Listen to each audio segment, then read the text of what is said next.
mahasiswa! Hidup mahasiswa! Hidup mahasiswa!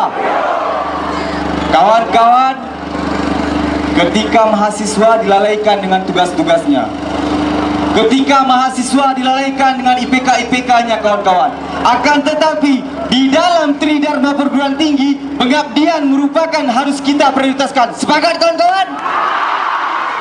Ini bentuk dari pengabdian kita kepada masyarakat kawan-kawan. Kita adalah ujung tombak dari masyarakat kawan-kawan. Artinya ketika mahasiswa sudah turun ke jalan, negeri kita ini sedang tidak baik-baik saja. Sepakat kawan-kawan? Betul kawan-kawan? Hidup mahasiswa! Hidup mahasiswa! Kawan-kawan yang saya banggakan, hari ini kita datang kemari kawan-kawan dengan penuh segala kehormatan. Perlu kita ketahui bersama bahwa kita bukan kriminalitas kawan-kawan. Kita bukan kriminalitas kawan-kawan. Jadi saya berharap kepada Bapak Polisi, jangan memandang kami ini sebagai kriminalitas kawan-kawan. Sepakat? Setuju?